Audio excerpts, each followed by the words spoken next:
Fascist রাষ্ট্রপতি শাহাবুদ্দিন চুপ্পুর ষড়যন্ত্রের বিষয়ে বাংলাদেশ জামায়াতে ইসলামী আগেই সরকারকে সতর্ক করেছিল, কিন্তু তখন তা গুরুত্বের সঙ্গে বিবেচনা করা হয়নি বলে দাবি করেছেন জামায়াতে ইসলামের কেন্দ্রীয় নির্বাহী পরিষদ সদস্য মোহাম্মদ সেলিম উদ্দিন। কি মনে হয় আসলে এই যে ষড়যন্ত্রের কথা আপনাদের দল থেকে বলা হচ্ছে, সেই ষড়যন্ত্র কেন ওই সরকার সেটি গুরুত্বের সঙ্গে দেখেনি, বা যেরকম স্বরাষ্ট্রমন্ত্রী আজকে বলেছেন যে বিরোধী দল যে অভিযোগগুলো করছে সেগুলো আসলে আমলে নেওয়ার মতো না, এই বিষয়ে কি বলবেন? জি, ধন্যবাদ আপনাকে এবং সহ আলোচক যারা আছেন তাদেরকে ধন্যবাদ। পাশাপাশি যারা শুনছেন তাদেরকে শুভেচ্ছা জানাই। তো এখানে তার আগে আমি একটু বলতে চাই যে রাষ্ট্রপতি শাহাবুদ্দিনের চরিত্র আমরা সবাই জানি। বেশ কয়েকটা বিষয় আসলে সারা দেশে ভাইরাল হয়েছে, আপনারা জানেন। সেটা হচ্ছে যে পা ছুঁয়ে সালাম করার বিষয়টা, এটা সবাই আমরা জানি যে প্রধানমন্ত্রীর পা ছুঁয়ে সালাম করতে গেছি, উনি সালাম নেন না। তো তারপরে বুঝলাম যে আমাকে রাষ্ট্রপতি বানানো হবে, এই জন্য উনি সালাম নেন নাই। এইরকম অপদার্থ বা এরকম একটা মেরুদণ্ডহীন ব্যক্তি আমাদের রাষ্ট্রপতি ছিলেন এতদিন। দ্বিতীয়ত আমরা দেখেছি পাবনায় ওনাকে সম্বর্ধনা দিচ্ছিল, তখন একজন আর্মি অফিসার মেবি পেছন থেকে বলছিল স্যার ঝড় আসছে।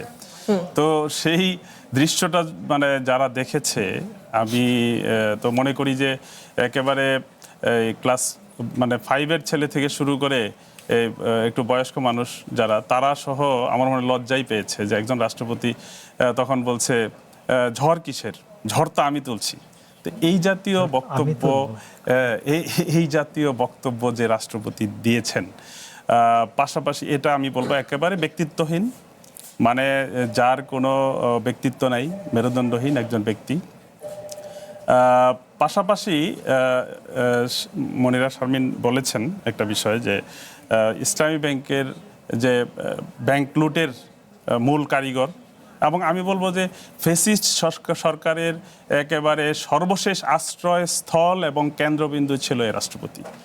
এবং এটা বিএনপি কেন বুঝে নাই আমরা বলতে পারবো না, কি মধু তারা পেয়েছিল এখানে।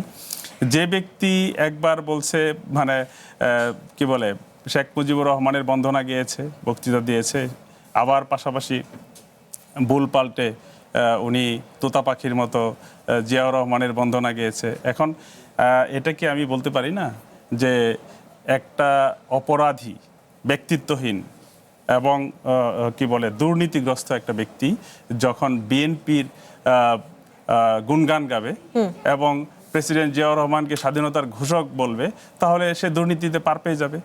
এটাই তো মনে হয় তাদের এই যে তাদের যে ভূমিকা, বিএনপির এই ভূমিকা দেখে আমাদের এটাই মনে হয়েছে যে এই ব্যক্তিকে, যে দুর্নীতিগ্রস্ত, যত দুর্নীতিগ্রস্ত ব্যক্তিই হোক, সে যদি জিয়াউর রহমানকে স্বাধীনতার ঘোষক মেনে নেয় এবং বিএনপিকে একটু তোয়াজ করে বা বিএনপির পক্ষে কিছু বক্তৃতা দেয়, তাহলে ধরেই নেব যে বিএনপি তার সমস্ত দুর্নীতিকে অবশ্যই ঢেকে দিবে। এটাই স্বাভাবিক, এটাই মনে হয়েছে আমাদের কাছে। জি, এবং সেই সাথে আরেকটু জানতে চাই আপনার কাছে, এই যে এনসিপির যেই দাবি উঠেছে এনসিপির পক্ষ থেকে যে রাষ্ট্রপতি পদ থেকে মোহাম্মদ শাহাবুদ্দিনকে সরে দাঁড়ানোর পর তাকে গ্রেফতার করে বিচারের আওতায় আনা হোক, এ বিষয়ে আপনার দলের বক্তব্য? অবশ্যই আমরা তো এটা, কারণ শেখ হাসিনা যেইভাবে অপরাধী, আমি বলবো রাষ্ট্রপতি কিন্তু বাংলাদেশের অভিভাবক।